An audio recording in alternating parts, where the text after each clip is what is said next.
जैसे plane surface है, इसमें एक्स और वाई एक्सिस हैं, तो इसमें अगर कोई पॉइंट है, कोई बिंदु है एक्स वाई, तो इस बिंदु की दूरी कितनी होगी, कहां कहां से, ये देखना है। कि जैसे कहीं कोई क्वेश्चन होता है कि एक बिंदु है एक्स वाई, वो एक्स एक्सिस से कितनी दूर है, तो ये बिंदु यहां पर है, तो एक्स एक्सिस से वाई दूरी होगी इसकी। मान लीजिए इसकी कोऑर्डिनेट ए और बी है, ए कामा बी, तो ए बी अगर इसके कोऑर्डिनेट हैं, तो ये एक्स से जो डिस्टेंस है, इसकी एक्स से जो दूरी है वो आएगी is equal to Y, unit, इकाई, कोई जो भी मात्रक हो इसका, एक्स से इसकी दूरी जो है वो वाई आएगी। अगर यहां पर कोऑर्डिनेट जो भी लिखे हो, 2 4 5 6 ऐसे करके जो भी डिस्टेंस होगा, जो दूसरे नंबर पर होता है कोटि, वो डिस्टेंस होगी एक्स एक्सिस से। अगर इसी बिंदु को वाई से डिस्टेंस पूछ दिया जाए कि वाई एक्सिस से कितनी दूर है, तो वाई से कितनी दूर है, तो वाई से ये है वाई एक्सिस, तो वाई से ये डिस्टेंस होगी यहां से यहां तक। ये क्या होता है, ये होता है ए, एक्स की जो वैल्यू होती है वो होता है। तो ये एक्स से दूरी वाई है, वाई यहां पर क्या है, बी है, और यहां पर क्या है, ए। मतलब एक्स की जो वैल्यू होती है वो वाई से दूरी है, और वाई की जो वैल्यू होती है वो एक्स की दूरी होती है। तो x से जो डिस्टेंस आएगी वो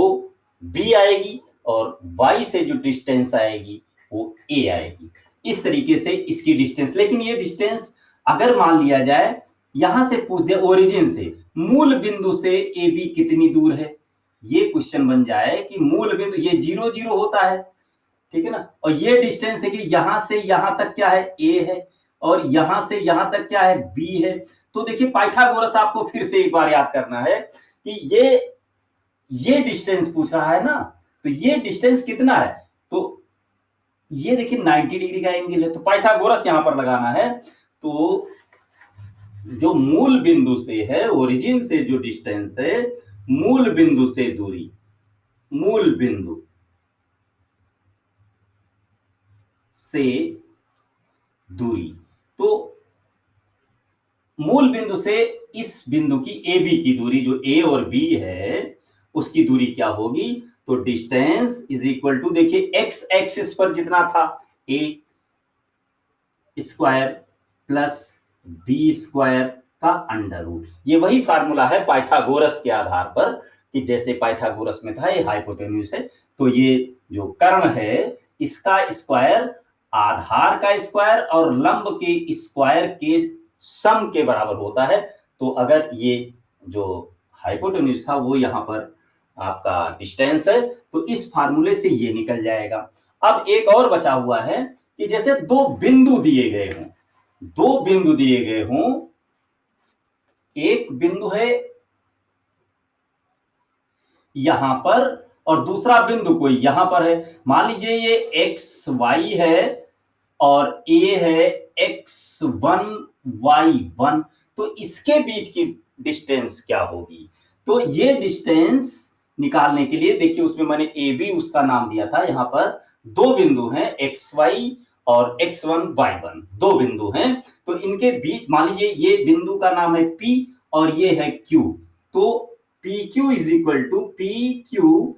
इक्वल टू अंडर रूट, ये ध्यान रखना है, करना वही है कि जैसे x और x1 इन दोनों का जो डिफरेंस होगा, यहां पर x1 और x2 भी हम ले सकते हैं जिससे आपको याद रहे, तो ये x1 है, ये 2 है, 2 रख देते हैं 2, और इसका y2 हो गया, x1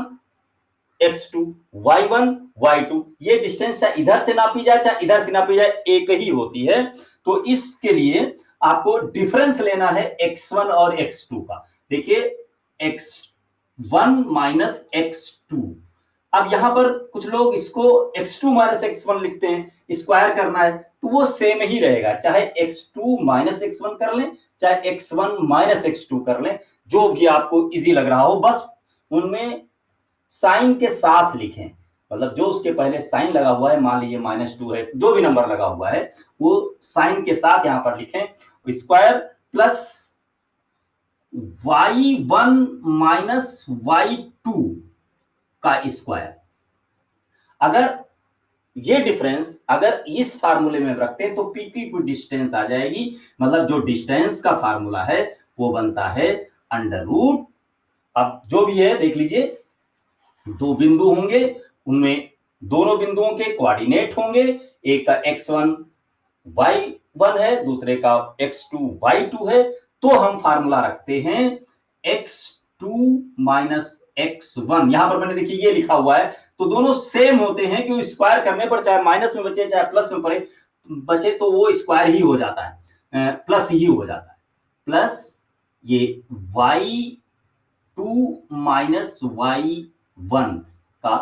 होल स्क्वायर। बस ये ध्यान रखना है कि अगर आपने इसमें x2 x1 लिखा तो यहां पर भी y2 y1 लिखें, ऐसा ना हो कि इसमें x2 माइनस x1 कर दिया है, इसमें y1 माइनस y2 कर दिया, तो ये गलत हो जाएगा। थोड़ा सा ध्यान रखें कि दोनों में जो सीरीज इधर चल रही है वही सीरीज इधर लगाएंगे, तो दो बिंदुओं के बीच का जो फार्मूला बनेगा डिस्टेंस का वो ये होगा। तो इस तरीके से वैल्यू रख करके हम दो बिंदुओं के बीच की दूरी को निकाल सकते हैं बहुत ही आसानी से। तो हम एक एक फार्मूला एक एक बात एक एक वीडियो में डाल रहे हैं, जिससे आपको समझने में आसानी को समझिए इसको, और लाइक कीजिए, मेरे सारे वीडियो देखते रहिए, तो आपको सब याद आ जाएगा, पूरी मैथमेटिक्स रिवाइज हो जाएगी।